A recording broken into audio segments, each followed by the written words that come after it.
welcome to the Gooner Talk, back in with you guys for another show. Oh dear.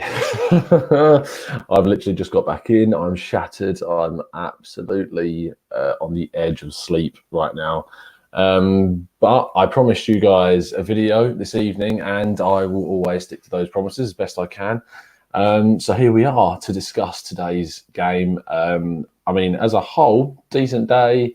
Met up with some of the guys, met up with lead judges, Kevin Campbell, as you may have seen on the chat as well. Great to see all of them. But from that point on, and from entering the stadium, which took forever, it took so long to get into the ground. In fact, I missed the first. I was there as they scored the first goal, and I was walking to my seat as they scored the second one. So it was an absolute joke trying to get into the ground. The actual stewarding of it was a joke completely. It was ridiculous trying to get into where I was in Block 6 in the lower tier. And from that point on, and from the point I sat, no, I didn't sit down, I just stood all game.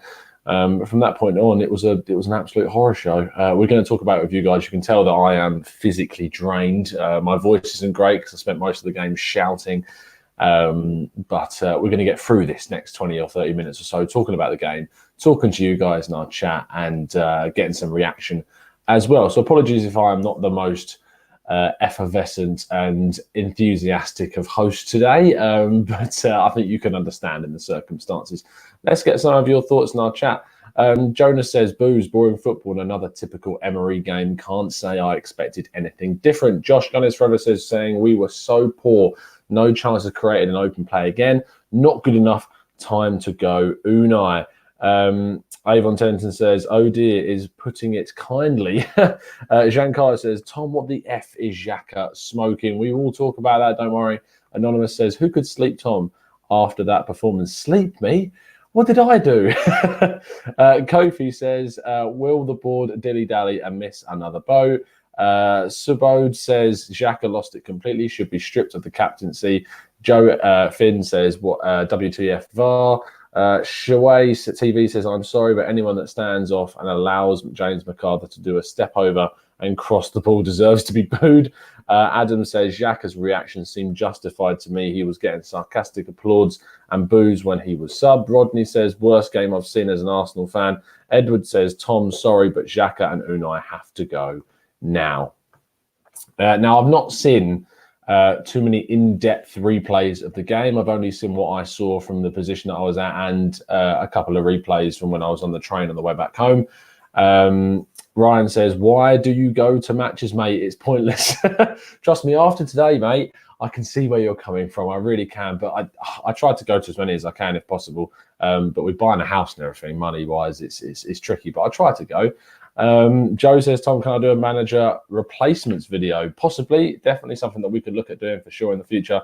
I don't really want to talk too much about match specifics because on tomorrow's podcast with three of the boys, we're going to talk a little bit more in depth. So if you want to be around for that, make sure you turn your notifications on. But let's react to what was a ridiculous game in terms of the performance we saw from the players on the pitch. Now, if you would have said at the start of the game, the team which we wanted to see put out, there's not too many changes we would have, in my opinion, I would have liked to have seen changed. I would have liked to have seen Chambers, I would have liked to see Bellerin instead of Chambers. I would have liked to see Holding instead of Socrates. I would have liked to see Torreira instead of Xhaka. But other than that, I was happy. I was really happy to see Tierney start. I was happy to see the front three. I was surprised actually to see the front three. I thought that Saka or Martinelli might get a start after what happened in midweek, with Lacazette not being too great in midweek. But we saw the front three start, and it was really odd because I saw sort of the front three change about quite a lot. Pepe definitely stayed on the right, but Aubameyang and Laka sort of was quite fluid in their positions. Alba was definitely central a lot of the time, and that was really interesting. I think in when you score two goals in a game, and both of them come from corners and both of them come from your two centre backs, there's positives to take from that for sure. But that doesn't give you too much hope in terms of how ferocious your attack is going to be, and it certainly didn't in today's game. We were toothless. We didn't create too many chances. The front three didn't look great to me today, and once again, the midfield and the front line lacked connection. It lacked that link between them. There was no creativity. There was this, the Ozil song was being chanted. Now, I'm not saying that Mesut Ozil is the answer to all of our problems, because I don't think he is, but we didn't have that. I have to hold my hands up and say that Dani Ceballos is not solely capable of being the creative force that we need in that midfield. He just can't do it on his own. He comes deep so many times to try and drive us forward, but he can't do it all by himself. And we need someone in that midfield that can add a little bit more dynamism, a little bit more drive, and ultimately, and most importantly, more creativity to that midfield, because the link between the midfield and the attack just is not good enough. Let's see what some more you guys are saying before we move on to the next point. Adam says, the problem is that some fans are extreme in their views and truly believe that Ozil will be our saviour, and those who are completely opposite, I don't think he'll save us, but just play him. Ian R says, a quality top four side would have gone on from a 2-0 and finished the job, not this Arsenal under this manager, and I don't see it changing anytime soon. Tanashi says, Tom, mate, what is happening? Paul Alvis says, will Ozil solve the problem? No, he is one of the problems. Daniel says, we've been toothless in every game, regardless if it was played up front. And Coop Dog says, we played very well when Xhaka was subbed. Let's talk about Granit Xhaka for a second then. So it's really hard. The position that I was at, I was in block 6, which is like in the corner on the dugout side. You're standing up, you're in the North Bank, and you're looking out. You don't get the best view in terms of the whole pitch, so it's quite hard to see certain things, especially in an analytical sense, which long-time listeners or just, you know, you guys in general will know I try and look at games in a certain analytical way, and it was quite tricky to do that. I was actually with, I took a friend with me who is a Liverpool fan, but he's a teacher as well, and he's actually a football coach, and we were talking about it, and it is quite hard to analyse a game from that level of the pitch. So watching some of the game back on the replays and getting a little bit more of an idea helped definitely, but it was still quite tricky. But from my perspective, Xhaka didn't have a great game. I don't think too many players can really be proud of their performances. But let's talk about the substitution, because we're going to talk about the game in a little bit more detail in tomorrow's podcast and get the reaction from the guys. But in terms of Granit Xhaka's substitution, you've made this guy captain. Now, that's the first mistake. We know that. Making someone captain that isn't in your mind to be someone who is going to be on the pitch for the most of the games, if not all of the games, and staying on for those whole 90 minutes makes no sense. If you've got doubts about a player, don't make him captain. It's as simple as that. If you've got a player that divides opinion, if you've got a player that isn't on the side of the fans, if you've got a player that isn't going to be as harmonious and as connected to a fan base, do not make him captain, because things like what we saw today happen. Now, I'm really glad I was in the stadium to experience what happened, because I've never, ever, in the whole time that I've been an Arsenal fan, been in the stadium and experienced the reaction and the backlash that Granit Xhaka got during that game. During the point where you're walking off the pitch and the boos are coming. Now, I've heard players get booed when they've come off the pitch. I've heard players get sarcastically cheered when they come off the pitch. What I've not seen is a player tell the fans to F off. What I've not seen is a player cup his ear to the fans and then take his shirt off in rather symbolic sense and stroll down the tunnel. Now, if you're captain of this club, is that really something that sends the right message to A, the rest of the team, 2, the manager, and 3, your fan base? Now, I was listening to a podcast done by the BBC at the start of the season in which they did an in-depth look at every single club. And in the Arsenal one, they spoke to Granit Xhaka, and it was David Ornstein and the presenter that was on there as well. And Granit Xhaka was in tenacious form. He was swearing. He was very determined. It looked like he was captain material the way he was speaking.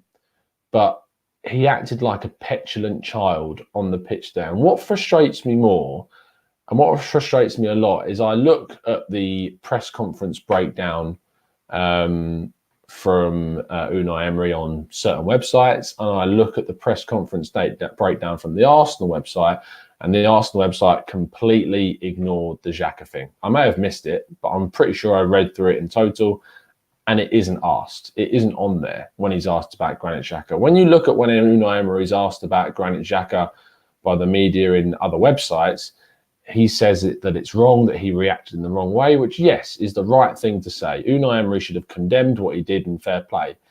What he got wrong was when he was asked about stripping the captaincy from Granit Xhaka.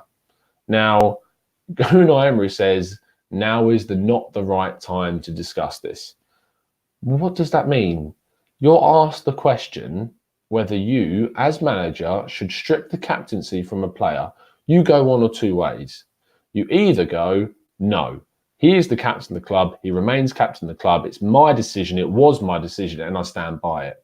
Two, you completely go in the other direction and you say that he acted wrong today. He does not show. It does not show a good example, and there will be consequences. You do not sit on the fence, and you do not deflect away from that question like you did today. And I thought it was cowardly, and it was the wrong way to go about answering that question. How I would have approached it if I was manager. I would have either, if I'm a manager that's thinking that I'm not going to do it, you categorically say no. If you're a manager that is considering stripping the captaincy, you turn around and you be honest about it, because a player is not able to react and tell the fans to F off. It is an incredible, it doesn't matter what the fans say. It doesn't matter what the fans are screaming, regardless of what it was. I mean, it was abusive, and I don't agree with the abuse that was screamed at them. It doesn't matter. You are an idol to plenty of young fans. You are a role model, and you are ultimately the representative captain of the club. And you do not react the way that he reacted on the pitch today. It does not matter what is being screamed. You're a grown-up, you're an adult, and you need to act like it. And he didn't. And it's frustrating, and it ultimately epitomizes the Arsenal that we've got in front of us. An Arsenal that is not able to take responsibility for their own actions, an Arsenal that is not accountable for their own actions, and an Arsenal that is ultimately going to get away with the mistakes they make. Because I am nearly 100% sure that Granit Xhaka will feature again this season as captain under this manager. Because this team is not responsible for their actions. There's no accountability. There's no punishments. There's no retrospective action.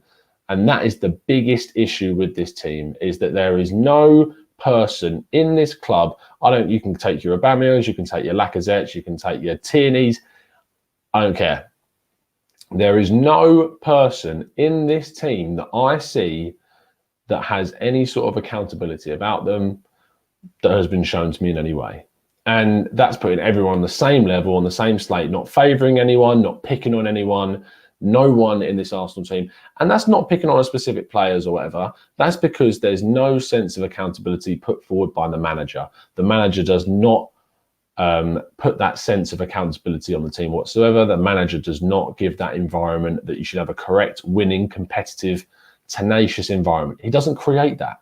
There isn't that at this team, because if there was, then you would see it. Now, I'm going to get some of your reactions in a second, because it is understandable that there is anger. You can tell in my own voice and my own reaction that I'm certainly not happy about what happened today. But even under Arsene Wenger, I've not seen this unanimous reaction from the fans. I tweeted out the other day, it's ironic that we wanted someone to come in and we wanted someone to unite the fan base. And you can't say that he hasn't done that, but he's just done it in the wrong way. So let's have a look at some of your comments. Let me scroll through. Carl Hellberg says, Emery has lost the fans. He's lost some of the players, and he's lost the plot. It would be better for the club to not delay the inevitable and let this get too out of hand. Emery has to go. The Tone Crafter says, there is no silver bullet, no quick fixes. We have to support the team. We could make this worse. It's emotional, but we need to think logically. They, the team, will gain more with our support. Now, Tone, you certainly have the frame of mind that I've had on 99% of the occasions. Now, I'm not for 1 second saying that you should not support the team.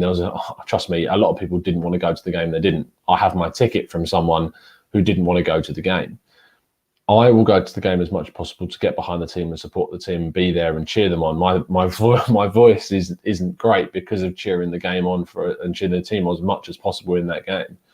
But I have complete empathy for those fans that really, really struggle to want to go to games and want to cheer and want to support them in this scenario, because blind faith is not enough for some fans anymore. They have blindly supported this team for a very, very long time without too much reward in terms of reaction from the manager, reaction from the board, reaction from the team in terms of performances, reaction from the Cronkies in terms of investment. There hasn't been enough. And so I can completely empathize with those fans that struggle to support the team in the most committed and dedicated way that a fan possibly can. And I can completely understand why they have conflictions with that. So whilst it's all well and good and you're completely within your right tone to say that, yes, the fans should get behind the team and support them, I don't think the fans can be blamed too much and looked upon so negatively if they are struggling to, or if they're really struggling to get a positive mindset, because the atmosphere and the environment that we're currently in as Arsenal fans is massively negative.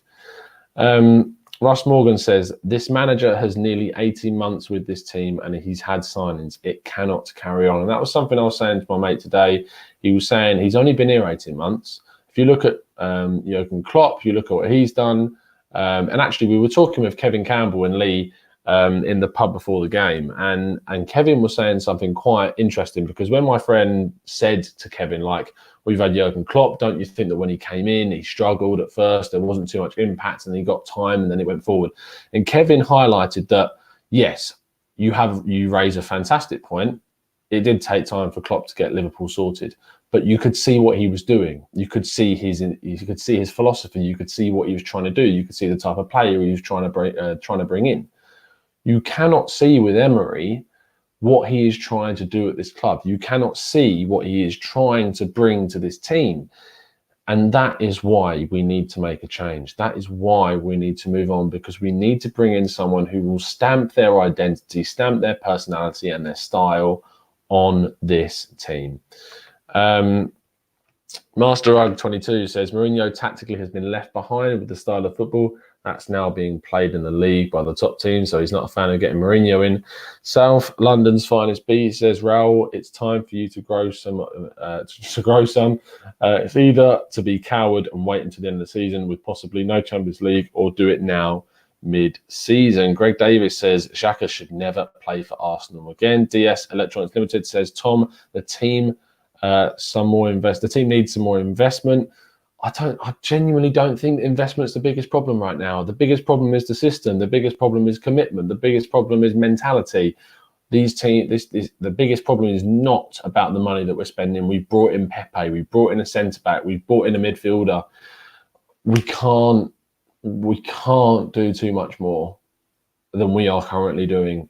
We can only spend ridiculous amounts of money that probably wouldn't get us the players that we want for that money. The biggest problem is the system. The biggest problem is the application of that quality, and it's not good enough right now. Irfan says, should we sack Emery now and play him off 6 million, or pay him off 6 million, or inevitably miss out on Champions League, which will cost us 45? The biggest question, I've already answered that. I feel that we need to get rid of him now. Willie says, very symptomatic of Emery with his previous clubs. He played no expansive football, but relied on individual brilliance of mostly the South Americans, a la Banega, in this team. I can't disagree with you too much there, Willie. I think you're spot on, mate. Vincent says, Tom, last 5 years of Wenger were shameful, not hot on Unai for a season and a half, and want him now. The team out there was strongest. Nobody questions the players.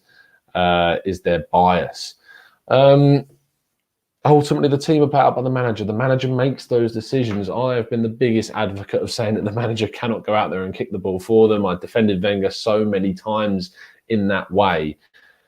But ultimately, there is a clear evidence on the pitch that these players are capable of more, but they are not delivering what the manager wants. And that is because they just don't believe in him. There is a lack of belief in the system. There's a lack of belief in what's going on.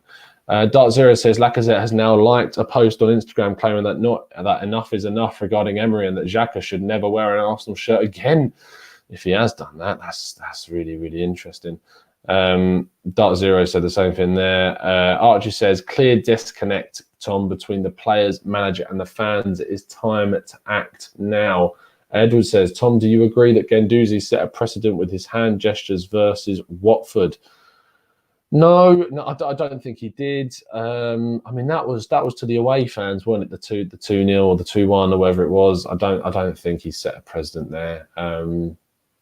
I don't think it is. Giancarlo says, give the video a like, fellow Gooners. Thank you very much, Giancarlo. If you're enjoying the show, please give it a like. I know this is therapy for you guys, for me as well, just talking about things like this. Ryan says, it's not the manager. Stop using the cronkies. They messed up. Stop. Okay, here we go. It's not the manager. Stop using the cronkies. They messed us up in the past, but they showed us in the summer with the money spent was different. But I'm not being funny. The manager sets them up. I think what you mean, Ryan, is the manager. That's what you're saying. Yeah, again, I've said it week on week. You can't blame the cronkies. You really, really can't. The only thing that you can actually have a go at the cronkies now for is not acting quick enough. It's not acting on this moment. It's not actually making a proactive decision in terms of management. It's if they don't do anything, then you can have a go at the cronkies. But for now, everything that's going on for me is down to the manager. Timothy says, catching you from Nairobi. Thank you ever so much for tuning in, Timothy. Love your tactical nous. We have a very good squad on paper, top attackers, but we had to rely on defence for our 2 goals. The coach doesn't know how to use a number 10. The calls, I mean, let me know in the chat, did you notice the song that was sung? If it was on TV, I don't know if it was picked up, but Mesut Ozil's song was sung throughout the whole stadium at one point. There weren't too many people around me that wasn't singing it. What does that say? It goes to show that they're backing Ozil over the manager. Do I think, and I've said this a million times, do I think that Ozil is the guy that is going to take us out of this problem? No, I don't think he is. But not playing him and not putting him in the team is not helping Unai Emery's position at this club, and it's a really, really big issue. Hercules says, I can see us getting 1 point at best in our next 2 games against Wolves and Leicester. This will leave us a possible 10 points behind Leicester and Chelsea, and the season could be over. Carl says, remember Emery was a Gazidis decision. Can't we unanimously agree anything this man has haunted us so far? I don't think about anything, but I think about plenty of things, can be. Tekos Man says, I'm worried that we won't keep Alba and Laka if we don't sack Emery. Yeah, that is going to become a big, big problem moving forward. Vikings Fitness TV says, plastic fans booing our own player are an embarrassment to the club. Real supporters will come and support the team. Emirates is like a library. Only time these plastic fans are loud is negative. I get what you mean. I don't agree with you calling them plastic fans because they're not. They're not plastic fans. They're in the ground. They are there. They're supporting the team for 90 minutes. They've spent their hard-earned money to go to games. What I do see your point about is the abuse. I don't agree with abuse of players. If you want to boo someone, that's your prerogative. There's nothing wrong necessarily with a boo. It's not abusive. It's just the opposite of a cheer. That's what it is. You're just voicing your emotion in that sense. But I don't agree with abuse, and that's why I'm massively against what Granit Xhaka said. But I don't think you can associate plastic fans and anger, because anger indicates passion, indicates attachment, indicates that it's having an effect on the person. So I don't agree with you in that sense, but I think there's some credence to an element of what you're trying to say there, Vikings. Stan the Man says, I've not seen anything like this at the club since Bruce Rioch. Arsenal aren't traditionally a sacking club. It's all going a bit EastEnders now. Yeah. It's going to run, isn't it? It's going to run and run and run. The longer that our results don't improve, the longer it's going to become an EastEnders type thing. A couple more and then we're going to go. Gooner says the manager throws Ozil out because he doesn't help the defence but plays defensive players. Torreira as an attacking player. Does he even know what he wants? I would argue that he does know what he wants. He just can't implement it. Irfan says, Tom, Having been at the game today, what is your take on Aubameyang and Lacazette's performance regardless of the lack of service? See, it's difficult to talk about the lack of service as not being a factor because I think their performances are wholeheartedly down to a lack of service in itself. Aubameyang is a poacher of a striker. Aubameyang is a guy that thrives off chances being created for him, and that didn't happen today. You can be more critical of Lacazette because he didn't go and find the ball enough, and when he did get the ball, his touch was poor, his decision making was poor, and his execution was poor as well. He should have taken the chance he had in the first and second half and didn't, and maybe that's down to fitness and a lack of fitness and a lack of match sharpness. But ultimately, I don't think you can talk about too many of them and too much of them without talking about the lack of service, because I think that's really, really key. I'm going to finish things off there. Our podcast is tomorrow live at 9 o'clock with Webby and with Kenny Ken and with Irfan. He's going to be on for the first time as well, which should be interesting. So I'm looking forward to that, and I can't wait to see what happens. It's going to be really, really interesting.